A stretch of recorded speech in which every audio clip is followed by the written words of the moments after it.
Hello, I'm Raleigh Addington, Director of Chartwell, and welcome to another edition of Conversations with Chartwell. Today, I'm delighted to be joined by none other than world-famous filmmaker, environmentalist, and international speaker, Ali Tabrizi. Ali is the director and presenter of Netflix's groundbreaking documentary, Seaspiracy, a documentary that shook the world about the monumental harm of the fishing industry. With his unquestionable passion for conservation, Ali seeks to unveil the devastating human impact of fish consumption and the corruption alongside it. Following Seaspiracy, Ali and his wife have gone on to found Disrupt Studios, where they continue to create and share documentaries on the environment. Since the release of the documentary in 2021, Ali has spoken all over the world about his life, his work, and today we're very fortunate that he has come in to speak to us at Chartwell. Ali, it's really great to have you here. Thank you. Where did you get this unique passion and determination to bring light on sustainability issues? I think it started really young for me. I was always someone that was fascinated by David Attenborough documentaries and other sort of nature-focused films, like I think a lot of us grew up with. But for me, somehow it became a bit of an obsession, and I always wanted to be able to see this abundance of wildlife in the oceans as well as in the jungles, and one day see it for myself. But of course, as I grew up and many years had gone by, I realized actually the oceans weren't as abundant as they once were, and the forests weren't abundant as they once were, and actually a lot had changed. And now we're in a state of crisis, we're in a state of extinction, we're in a state of rapid loss of these incredible biodiversity that's just vanishing before our eyes. And I wanted to do something about it, and so that's what led me down that path to one day make a film like Seaspiracy. Very few people manage to make a career out of their passion. What advice would you give people looking to do that? For sure. I mean, it seems like everyone is going to be facing some level of criticism when they start to take the leap and do something that actually takes a lot of courage a lot of the time, and it's not necessarily the safe route. But my advice is that if you can figure out something that you're passionate about, and that might take you a long time to figure out, you're going to love what you do regardless of how much you get paid or how much recognition it gets or how long it takes you to achieve something. And I think that ultimately is the zoomed out perspective of what it is that we'd like to do with our lives that's going to bring us the most satisfaction and potentially, make a positive difference. And so my advice is to, figure out what it is that brings you a lot of joy, that you enjoy doing day to day, and go for it. It might not be something that you can jump into right away. Maybe you're in a career that you can't just jump right out of, but as long as you can make some time for it, you can start slowly transitioning into what you actually are passionate about, and that's what I did, and I don't regret it a single day. A running theme throughout your documentaries is your utter determination to unveil the truth. Where would you say that comes from? It's hard to say. I mean, I think it might have something to do with growing up in the Middle East as a very young kid. I think my first day of school, growing up in Tehran in Iran, I remember being very, very small, one of my earliest memories, and having the headmaster make me chant "Death to America" and "Death to England" in front of a picture of the Ayatollah. And living in that kind of environment that was very repressed, and there was not freedom of speech, and there was a lot of information that wasn't freely available in the press. The press was state-run. I could feel it even at a young age, even on some level. And so moving out from that country and developing my passion for filmmaking and visuals and the media, I started to realize that actually it's really important to have freedom of information and to be able to have access to the truth, and that the truth can actually bring about a lot of change. It can be very healing. People say the truth hurts. I disagree. I think it's the error that hurts, and then being confronted with the truth makes you realize how much that hurt. And so that's where my passion kind of came from for that, to try and reveal the truth, because I believe that it sets the foundation for morality, ethics, love in our society, because without truth, you can't really build that on that foundation of deceit. So that's where truth became quite an important thing in my life. And then Seaspiracy became one of the most viewed, impactful documentaries of all time. What was it like being at the centre of that? It was incredible. We never in our wildest dreams would have imagined the film would have had such a massive success.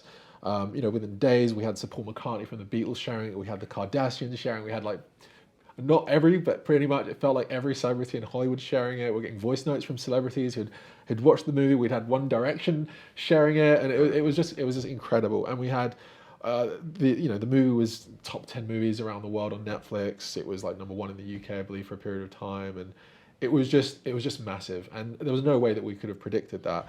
Especially for myself, I think there was a little bit of doubt whether people would watch a movie about the oceans. It's about fish. It's about whales being killed. It's about corruption. It's not one of those escapism movies. It's a very confrontational kind of movie.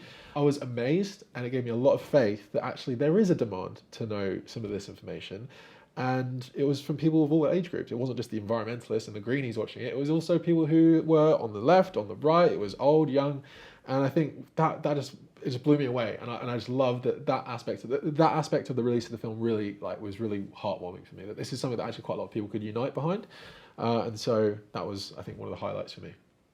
And then inevitably, with such success, there was a backlash of criticism and groups coming out against some of what you said. How did you deal with that, both personally and professionally within the Seaspiracy Foundation? Definitely. Well, within a matter of days, I think the Independent had done like 12 articles on us, and like 6 of them were positive, like 3 were negative, and like the rest were kind of neutral. And it was, for me, I was actually loving the process of having the discussion play out in front of me. So I was being interviewed by news journalists and TV journalists from around the world. It was in the UK breakfast shows, and we were being called up from Argentina, and we were just speaking to everyone.